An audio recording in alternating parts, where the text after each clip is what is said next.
Greetings, everyone. My name is Sam. I'm one of the pastors here at OroNaz Church, and I hope you're all having an excellent week. It is Wednesday, our midweek check-in, and here is your refresh. So last Sunday we had a guest speaker. It was incredible. His name is Hal Perkins, and he's a mentor of Pastor Dar, and it was great. And so he had this incredible message for us, and he spent a lot of time talking about the will. Like our self-will, our capacity to choose things for ourselves. And, it really got me thinking about that first great act we do when we're turning our will over to the care of God, right? Like, in other words, we call this conversion, right? Where we convert to Christianity, where we say we want God's will and not our own, the moment we're saved into his kingdom. So, and I think the reality of it is, and how he pointed this out as well, is that the reality of it is it's actually kind of an easy decision to make once we're ready to make it, right? Like we all have like different reasons that bring us to faith, and some of us, like at a young age, we hear about heaven and hell, and we go, well, I don't want to go to hell, and so we go, all right, I'm going to put my faith in Jesus. I want to follow him. Others of us, when we're older, right, we recognize that the things that we are putting our trust, that we're investing in, that they're really not worth it. They're really not going to lead us to the kind of quality of life, the eternal life that we really desire. And so we go, yes, I want to follow Jesus. For me, I was in addiction for many years, and I was hurting myself. I was hurting others, and once I realized that, I had this drug problem, it was really easy for me to turn my will over to care of God, because I was like, well, anybody would be better at running my life than myself. I'm doing nothing but ruining my life. So whatever the reason is that brings us to faith, they're all very good, very valid reasons, and it's kind of like signing a blank check over to God, and we really don't know what it means and what it's gonna cost us, right? But we do it anyways, because we know, we believe it's the right move. It's a good decision to make. We don't want a life separate from him, but then comes this hard part.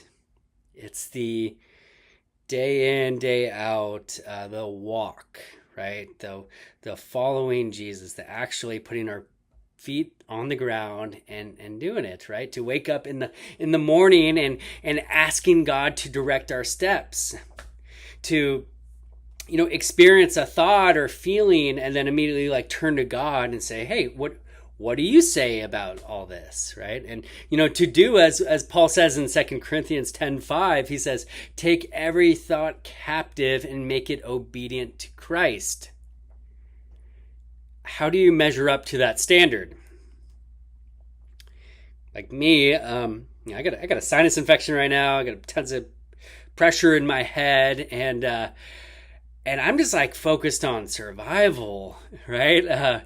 This stuff, it's hard, and it's a high standard, and but this life, this being a follower of Jesus, the life of someone who's turned their will over to the care of Jesus, who says they want to follow them, who wants to learn to walk and talk and actually be like Jesus. Well, this obedience, this walk, it's not a suggestion. It's not just it's not an invitation for you to learn to find your own special flavor of following Jesus. Is that, no, he actually wants, he really does expect us to be like him, that being his disciple, it's not a suggestion, it's a commandment.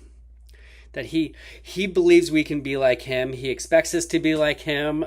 And what that looks like, it's a constant communion between, Jesus' example was a constant communion between him and God, that they were in a constant conversation, that the moment by moment, step by step, he would seek God's will and his presence. And that's what he asks of us to do as well, is to seek God, to seek him first in all things.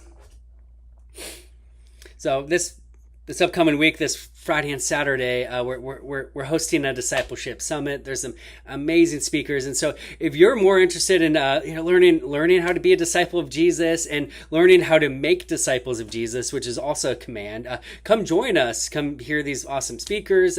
It's not too late to sign up. We'll include the information here in the comments, and if you need help with a scholarship, please reach out to us. There's some of those available as well. And so before I move on, I just want to leave us with this quote from Brother Lawrence. He wrote this book called Practicing the Presence of God, and I think that's really what we're talking about here.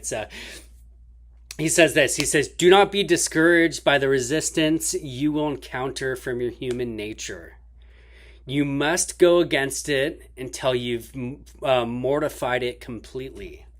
At first, you'll find it difficult to persevere, but when you have grown accustomed to it, you'll take little pains in doing it." That Jesus, he knows how hard it is for us to turn our will over to him. He knows that there's this resistance, that it's challenging for us, but there's incredible blessings for us on the other side. I hope you have an excellent week, and we'll see you soon.